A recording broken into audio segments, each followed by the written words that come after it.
Jau stāstījām, ka Sijā Liepājas ūdens uzsācis Eiropas Savienības kohēzijas fonda projektu ūdens saimniecības attīstību Liepājā 3. kārtu, kuras ietvaros turpināsies Liepājas ūdens apgādes un kanalizācijas sistēmas atjaunošana, notekūdeņu kanalizācijas staciju sakārtošana un jauna izvada būvniecība Baltijas jūrā pie notekūdeņu attīrīšanas iekārtām šķēdē. Projekta kopējās izmaksas ir 13,36 miljonu latu, no kuriem Eiropas Savienības kohēzijas fonda līdzfinansējums ir 89,65%, bet Liepājas pilsētas pašvaldības ieguldījums ir 1,38 miljonu latu. Savukārt, Liepājas ūdens seks PVN izmaksas par kopējo summu 2,94 miljonu latu apmērā. Šobrīd notiek jaunā izvada izbūve. Viennozīmīgi šis ir, ja nu ne pats svarīgākais, tad viens no vissvarīgākajiem objektiem, man liekas, Liepājas ūdens vēsturē. Jo viens ir izbūvēt attīrīšanas iekārtas, bet otrs nosacījums jau ir tomēr šo attīrīto notekūdeni attiecīgi novadīt jūrā, lai nu nevienam nebūtu ne kreņķi, ne problēma. Un, diemžēl, uz šo brīdi esošais izvads no attīrīšanas iekārtām ir avārijas stāvoklī. Mēs cīnāmies, cenšamies, labojam, sekojam līdzi un uzturam to eksploatācijas kārtībā. Bet, tuvu 40 gadiem mūžs ir nokalpots, tātad, laikam, jau jālaiž būs pensijā.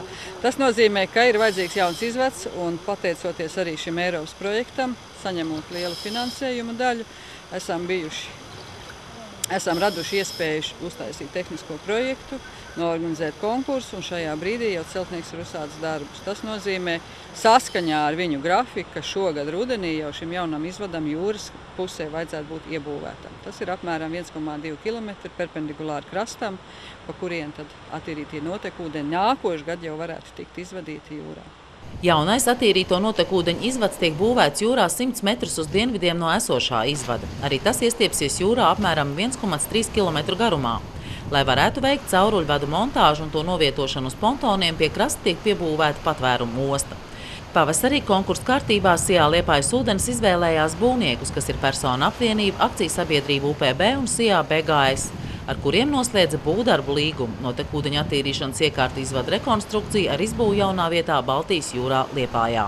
Šobrīd darbi gan jūrā, gan krastā norit pilnā sparā. Tieši uz jūru mēs būvējam pirmo reizi, bet pa darbiem tādiem, kas saistīti ar izvadu un visiem pārējiem, protams, tas pieredze ir.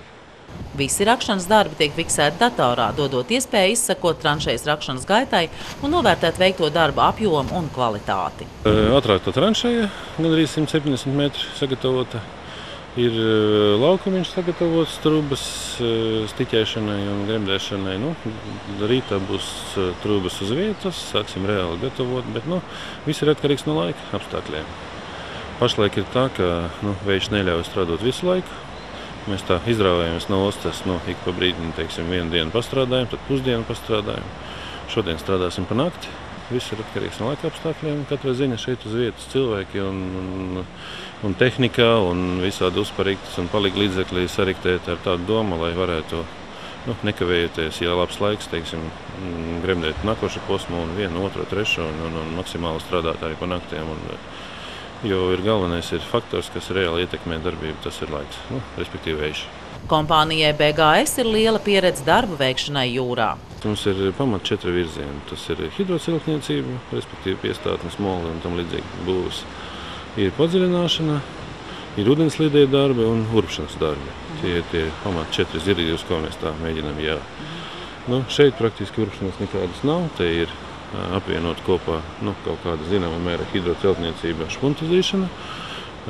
Mēs ļoti veiksmīgi izmantojam mūsu partneri Husker Synthetic firmas vācu ģeosintētiskas caurules, lai veidot pagaidu patveramu ostu.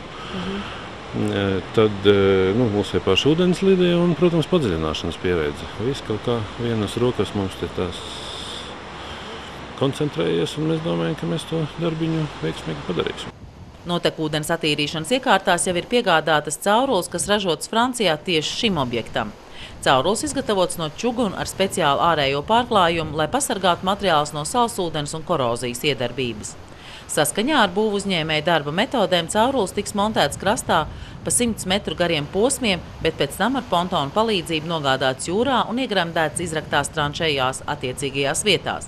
Plānots, ka izrakto tranšēju pirms cauruļu ieguldīšanas apsekos ūdenslīdē, lai konstatētu, vai tur nav akmeņi vai kādi citi svešķermeņi. Jādomā, ka būs labi laika apstākļi un jau tuvākajās nedēļās ieguldīs pirmos 100 metrus samontēto cauruļu.